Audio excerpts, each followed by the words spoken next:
Most of us met the Titanic not in a history book, but in James Cameron's 1997 film. You know the one, young Leonardo DiCaprio sketches, Celine Dion sings, and half the audience cries into their popcorn. It's burned into pop culture as this tragic love story. But here's the thing, Titanic's real story isn't about a forbidden romance. It's about engineering, bad management, and some very unlucky timing. It's like if Murphy's Law built a cruise ship. So let's set the stage. The year is 1912. The Titanic is not just a ship, it's a symbol of human achievement. Over 880 feet long, displacing 46,000 tons, capable of carrying more than 3,500 passengers. At the time, this thing was the largest moving object humans had ever made. A literal floating skyscraper. If you lived back then, boarding Titanic was like getting a ride on the SpaceX Starship today, minus the Wi-Fi, and people believed it was practically unsinkable. That's how confident they were. But confidence, as it turns out, doesn't float. Now, what really doomed the Titanic wasn't just one iceberg. It was a series of mistakes, some made during construction, some during the voyage, and some in those critical hours when everything went wrong. Let's break down the early ones. Mistake number 1, design choices. The Titanic had watertight compartments, which sounds very reassuring. The idea was simple. If the hull got punctured, water would only flood a few sections, and the ship would stay afloat. Smart, right? But the partitions between these compartments didn't go all the way up. Why? Because the designers wanted more space for grand staircases and luxurious open areas. Translation, the ship could take on water, and that water would just spill over the top like a giant ice cube tray. Mistake number 2, lifeboats. Titanic was designed to carry 64 of them. Enough for every passenger and crew member, but the ship's owner took one look at all those boats on deck and thought, too cluttered. Doesn't fit the elegant image. So they cut it down to just 20. That left lifeboat capacity for barely half the people on board. And to make it worse, when the ship was actually sinking, many of those boats weren't even filled to capacity. Imagine the world's grandest hotel burning down, but with only half the fire escapes unlocked. Mistake number 3, materials. The Titanic was built at a time when shipbuilders were switching from iron to steel. Steel is way stronger, but it's harder to work with. In tight areas like the bow, where the rivet machines couldn't fit, they used weaker iron rivets instead of steel. That's like building a mansion out of brick, then attaching the front door with glue. And when the iceberg scraped along the side of the ship, those rivets popped out, letting seawater gush in. And then, of course, there's the iceberg itself. This mass of frozen ice had started life thousands of years earlier as compacted snow in Greenland.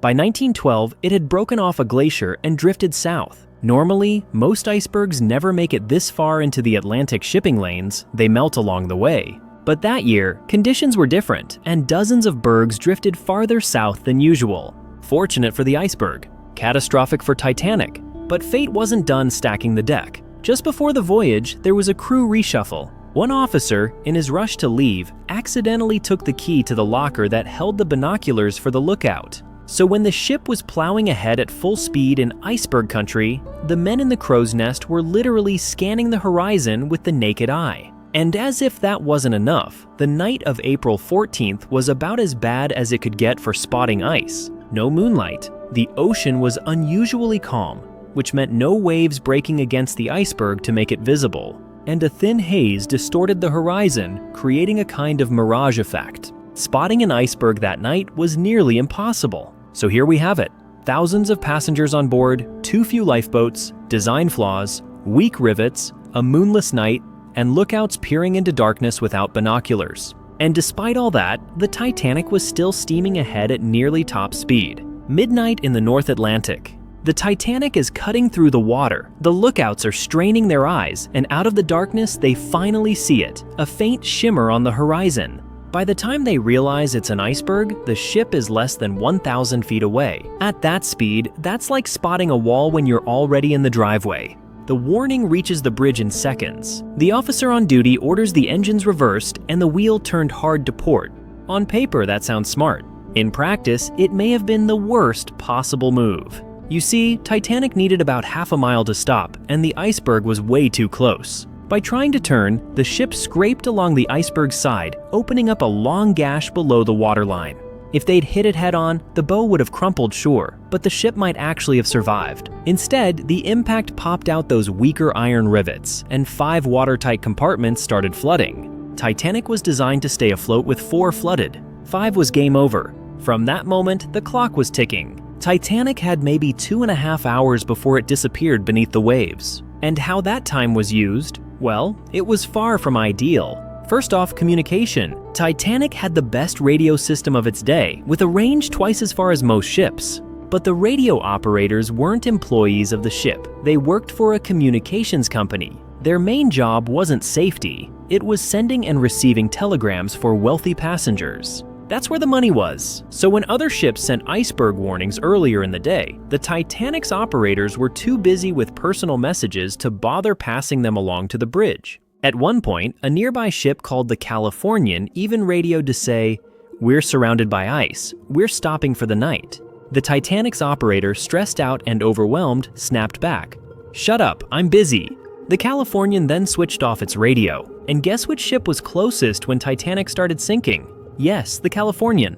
They might have saved hundreds of lives, but they never got the distress calls. Meanwhile, on board Titanic, chaos reigned. The captain gave the order, women and children first. Reasonable. Except some officers took it literally, only women and children. So lifeboats were launched half empty because men weren't allowed to board, even if there was space. Combine that with the already limited number of lifeboats and you've got a deadly math problem. Out of more than 2,200 people on board, only about 700 survived. And then there was the band. Yes, the story is true. They really did keep playing music as the ship sank. They weren't trying to stop the inevitable. They were trying to keep people calm in a situation where panic could have been overwhelming. A final act of courage in the darkest hours. By the time the rescue ship Carpathia arrived, Titanic was already gone, lying nearly 12,500 feet below the surface. The Carpathia managed to save the people who had made it into lifeboats, but more than 1,500 others perished, many of them freezing in the icy water within minutes. So what's the takeaway? The Titanic didn't sink just because it hit an iceberg. It sank because of overconfidence, poor design choices, weak materials, communication failures, and sheer bad luck. The iceberg was just the final straw. But here's the silver lining. The disaster forced big changes in maritime safety. Lifeboats are now required for everyone on board. Radios must be monitored 24/7. International ice patrols were created to track dangerous icebergs. In other words, the Titanic had to sink for the rest of us to learn how not to sink. And even though bigger ships have been built since, massive floating cities like Symphony of the Seas that make Titanic look small, none of them have left the same cultural footprint.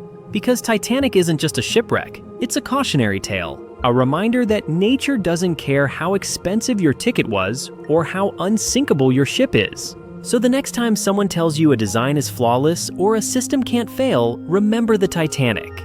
And maybe pack your own metaphorical lifeboat just in case. If you found this breakdown interesting, hit the like button so more people can discover it. And if you love learning the hidden science and history behind famous events, subscribe and turn on the bell so you don't miss future deep dives. I'd also love to hear your thoughts. Do you think the Titanic could have been saved if just one decision had gone differently? Drop your theories in the comments below.